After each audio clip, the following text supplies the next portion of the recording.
Aí o foi lá e fez só assim, ó, bum, e cortou. Os dois reprovados aí. Pagar de ser besta. Não há nada de errado. Então, conversa de WhatsApp, né? Não é não, minha filha. A conta está errada por isso e por aquilo outro também. E o certo é esse. A impugnação, ela é específica. Isso está na lei, viu? Está no parágrafo 2º do 879. A impugnação, ela é específica e fundamentada com a indicação do objeto e dos valores objeto da...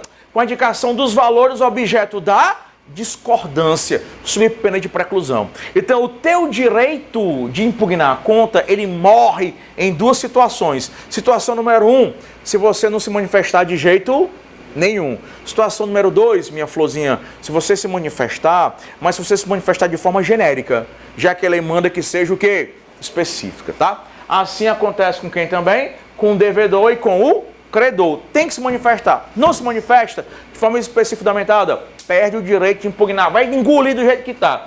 E outra pessoa também é intimada. Quem, tio? A União. E o que é que a União tem a ver com isso aí? Porque ela é a credora previdenciária. Sobre crédito de natureza trabalhista, existe contribuição previdenciária devidas à União. Então a União tem todo o interesse de saber se os créditos previdenciários estão calculados da forma certa ou da forma errada. Bem, bicho, é sério. Certo ou errado? Certo ou errado? É errado, não é. Certa ou errada a conta de liquidação, o juiz homologa. Porque, assim, a conta está errada, mas ele não pode achar que está certo. Então, se o juiz achar, muito embora errada, mas se o juiz achar que a conta está certa, ele homologa. Teve uma aluna minha, que ela, cabichinha, né? Ela foi, claro que ela não passou. Ela passou a segunda fase todinha com dificuldade de entender que o juiz podia errar. Ela achava que todo juiz, quando desse uma decisão, estava... E foi difícil explicar, tanto é que ela já não entendeu. Não, meu amor, olha, tanto é que o juiz pode errar que existe um negócio chamado de quê? Recurso. Ela não consegue entender, na cabeça dela não entra. Então, a conta pode estar errada. Mas se o juiz achar, ele pode achar que ela está o quê? Certa e homologar. Uma sentença homologatória é uma sentença ratificatória. Homologar é ratificar. E ratificar é concordar. Então o juiz... né? A gente sabe que está errado, mas ele acha que não. O juiz homologou a contraliquidação. Essa sentença homologatória, ela é sempre, só mais umazinha, sempre, sem exceção, irrecorrível. Acaba já. Ela, eu sei que está cansado. Ela é sempre irrecorrível. Dela não cabe nenhum recurso. Zero recurso, tá? Zero recurso. Então você sabe o que é que vai acontecer? Uma coisa que eu esqueci de avisar. Tudo que eu falei aqui não é execução. Tudo que eu falei aqui é anterior à execução. É porque eu estou apenas na fase de liquidação. Foi o que eu falei com relação à execução. O título tem que ser o quê? Líquido, certo? O título não era líquido. E a gente fez o quê? Liquidou. E a liquidação, por incrível que pareça, ela não é execução. A liquidação ela é uma fase anterior à execução. É uma fase anterior à execução. Na verdade, a execução vai começar a partir daqui, ó. Quando eu tiver o título líquido, quando é que eu tenho ele líquido? Com a sentença homologatória de cálculos. Quando eu tiver, Vinícius, o título líquido, é que eu vou poder dar início agora ao processo de execução. E o processo de execução, ele vai começar com um mandado de execução. Mandado de execução previsto, inclusive, no artigo 880 da CLT. O mandado de execução, ele tem o quê? A citação. Lembra que eu falei? Mas, tio, citação, o reclamante já foi citado no processo de conhecimento. Eu assisti essa aula, o senhor deu acesso a gente ao curso durante o carnaval e eu revisei isso. O senhor disse que a citação, só quem pode ser citado é quem? O réu. E o réu só é citado uma única vez por cada processo, exato. Processo de conhecimento, ele foi citado uma vez, e agora começamos um novo processo. Qual, negada? De execução. Começamos um novo processo, chamado processo de execução. E ele vai ser citado no processo de execução. De novo? De novo não.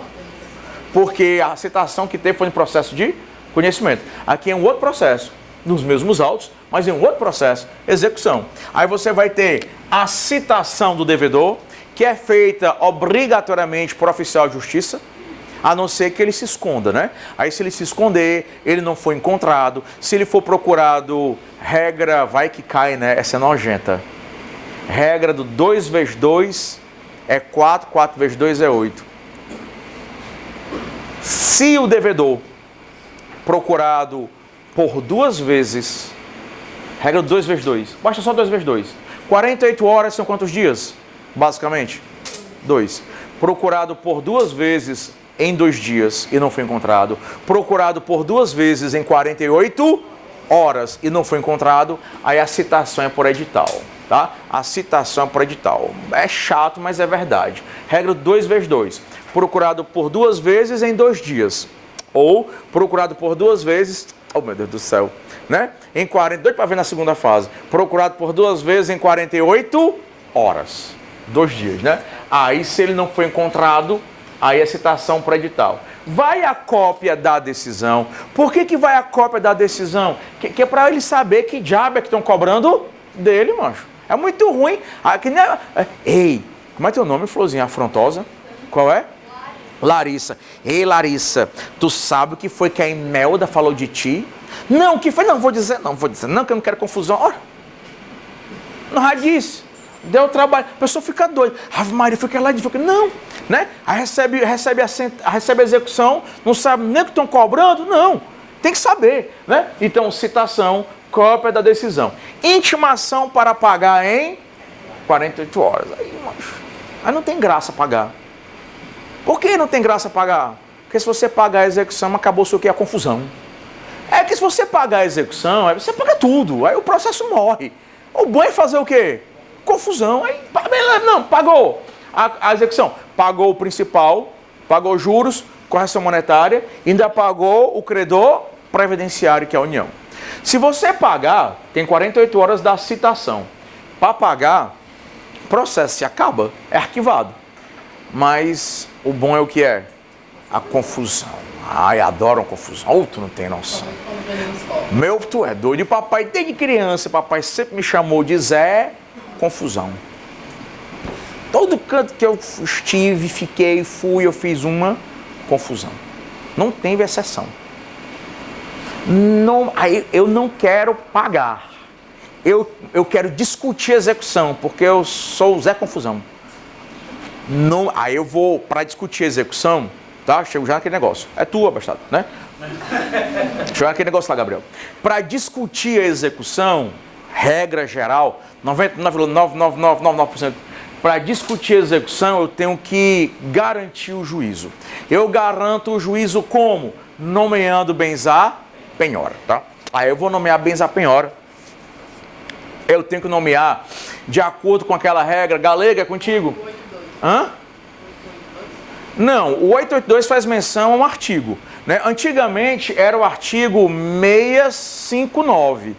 Eu não sei mais qual é do CPC antigo. Qual é o artigo agora do CPC? Que é a ordem preferencial dos bens. Do CPC novo. Eu não sei, era o antigamente. Hã?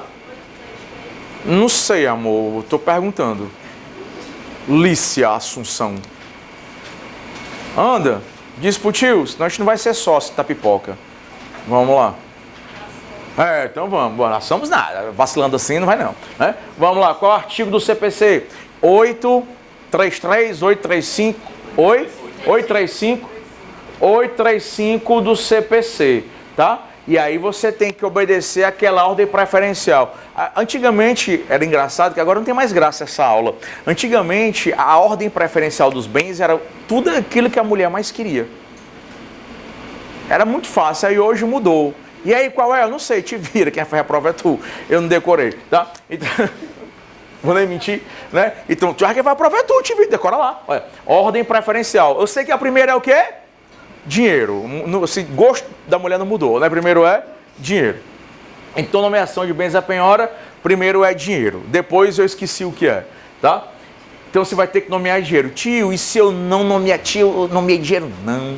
Eu nomeei foi as cadeiras do curso, o ar-condicionado, as luzes, o microfone. Se você nomear bens outros que não dinheiro, que é sua obrigação nomear o quê? Dinheiro.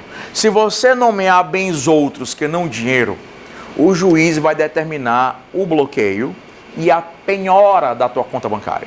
E da decisão do juiz, que determinar o bloqueio e a penhora da tua conta bancária, não cabe nada, não cabe mandado de segurança, pode esquecer.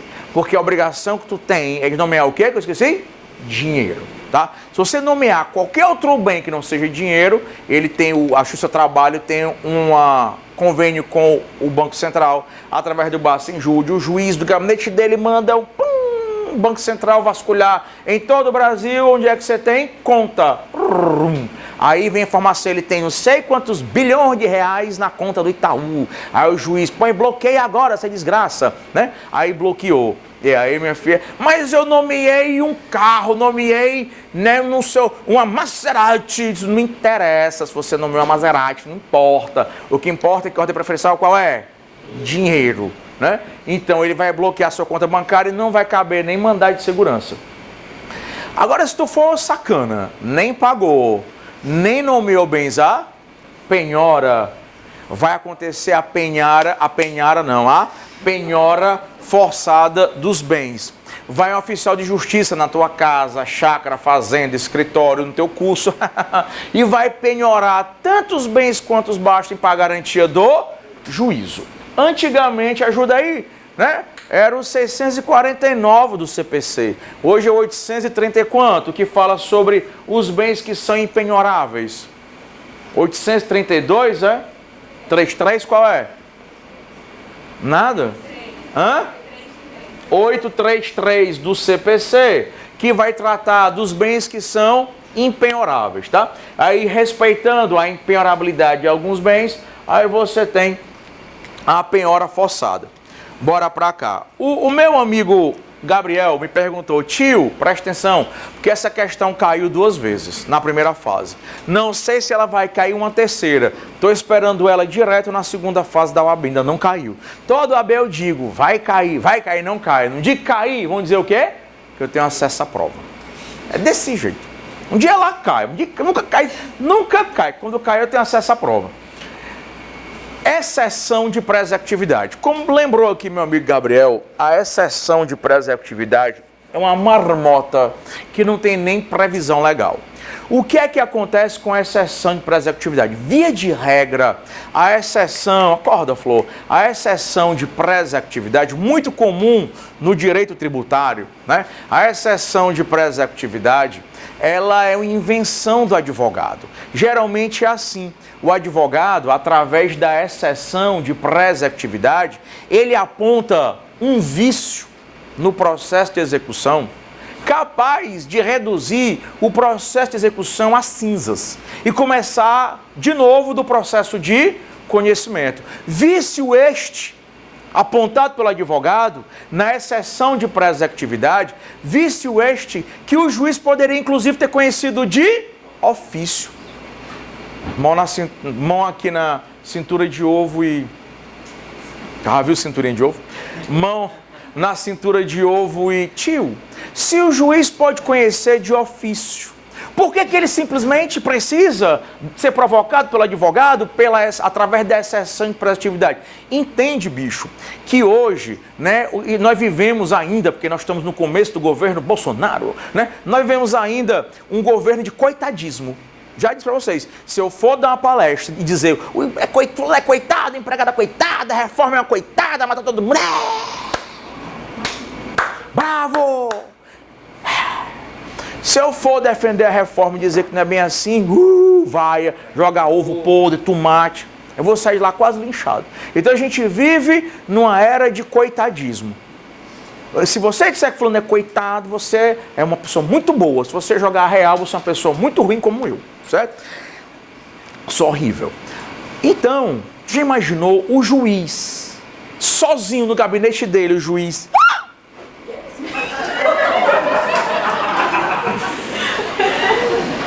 Que merda! Essa execução é nula. Aí o juiz sozinho no gabinete é nula. Eu vou ter que anular a execução e mandar o processo de volta para o processo de conhecimento. Qual o nome melhor que ele vai levar? Ladrão. Protegendo o empregador. No mínimo recebeu o dinheiro do empregador para poder dar uma decisão dessa sozinho do nada. Então o juiz ele quer se resguardar, ele tem medo e quer se resguardar. O que é que ele faz? O advogado vai lá. Excelência, o senhor não viu não? Esse processo de execução, depois vou brincar e dizer quais são os erros, tá? O processo de execução tem um erro insanável, um vício insanável. Não, o senhor era para ter visto. Doutor, eu vi. Mas aí o senhor sabe, né? Vamos chamar de ladrão e o tribunal pode vir aqui e saber o que foi. Faça o seguinte, doutor. Peticione, peça, mostre o erro, fundamente. Aí o advogado, mas doutor, para eu discutir a execução, eu tenho que fazer o quê? Garantir o juízo. Para eu discutir a execução, eu tenho que deixar meus bens, o bens do meu cliente o quê? Penhorados, constritos. Aí ele disse, não. Como esse vício eu poderia conhecer, inclusive, de ofício, mas aí eu prefiro que o senhor provoque. O senhor provoca. Não precisa garantir o juízo. E a exceção de pré-executividade, ela foi surgindo, foi nascendo assim. Então, para que serve a exceção de pré-executividade? Para você apontar um defeito no processo de execução, certo? Que o juiz poderia, inclusive, ter conhecido de ofício, mas ele não vai conhecer por medo justificável esse medo. Eu também teria medo de fazer isso, porque o melhor nome que eu ia levar é de ladrão. Certo? Então, para você apontar um defeito, um vício insanável no processo de execução, que o juiz, inclusive, poderia ter conhecido esse erro de ofício, apontar sem a necessidade de quê? De você garantir o juízo. Agora, para você opor a exceção de pré-executividade, você tem que ter certeza que o vício existe, que ele é insanável e que o juiz poderia conhecer, inclusive, de ofício, porque se não for, aí o que vai acontecer? Ao invés de você garantir o juízo ou opor embargos, você apresenta a exceção de pré-executividade, pode ser que o seu prazo para os embargos tenha passado já e acabou-se. Nem a mel, nem a cabaça, como é que fala? Nem o mel, nem a cabaça. Nem Zé, nem Cazuza. Nenhum, nem outro. Porque você vai ser citado, né, para pagar, nomear bis a penhora. Aí você não faz nenhuma coisa nem outra, pode ser que você se dê mal depois. Então, a exceção de pré-executividade, ela serve para você discutir a execução, desde que o vício seja insanável, que o juiz poderia conhecer de ofício, sem garantir o juízo. Qualquer outro defeito, que não excesso de penhora, embarga a execução, tá? Tio, mais fácil assim. Tio, quais são os vícios em que eu poderia apontar, né, na exceção de pré-executividade? O juiz que proferiu a sentença executada é absolutamente incompetente. O título que está sendo executado, ele é... Como é que eu chamo? Ele é inexigível. Por quê? Que está sendo executada a sentença homologatória de acordo, só que o termo de acordo só tem a assinatura do juiz e do reclamante, não tem assinatura de quem? Do reclamado, tá? Então, incompetência absoluta do juízo, tá? Inexigibilidade do título. Agora, tem uma situação em que o TST, mesmo o juiz não podendo conhecer de ofício, tem uma situação que o TST admite que você opõe a exceção, mesmo que o juiz não possa conhecer de ofício. É a nulidade de citação, se o processo de conhecimento lá correu a revelia. Então, a única argumentação na exceção de pré-executividade, certo? Em que você pode opor a exceção, mas o vício, ele não pode ser conhecido de ofício pelo juiz, é a nulidade de citação, mas não é dessa citação aqui não, da execução não. É a citação do processo de conhecimento. Por exemplo, Procedimento sumaríssimo, citação pode ser por edital? Não, mas a execução aqui é de procedimento sumaríssimo. E fizeram a citação por edital. Aí o cara, claro, não ficou sabendo, execução. Citação foi válida? Então você poderia alegar na exceção de pré-executividade a nulidade da citação, através da exceção de pré-executividade sem garantir o juízo. O que não for nulidade de citação, o que não for inexigibilidade do título, o que não for incompetência do juiz da execução, tem que ser através dos embargos à execução e para isso tem que fazer o quê? Garantir o juízo. Garantir o juízo tem 5 dias. Credor ou devedor tem 5 dias para os embargos à execução. 5 dias contar de quê? Da garantia do juízo. Se for o credor, impugnação à sentença de liquidação. Você sabe que tanto o credor como o devedor, eles podem ter interesse de impugnar a execução. O credor, o devedor, por exemplo, se a execução estivesse dando a mais, né? E o devedor se ela estivesse dando a menos, tá? Então, um e outro. Essa aqui é a mais fácil que tem, que eles mais adoram cobrar. Das decisões do juiz na execução, tu sabe o que é que cabe? Agravo de petição. Ai, meu Deus, agravo de petição. Agravo de petição já existiu até no cível. No processo civil, das decisões do juiz no cível que julgavam os embargos à execução cíveis, o recurso que cabia era agravo de petição. Aí mudou, parece que agora é recurso de quê? De apelação, é? Eu acho que é de apelação.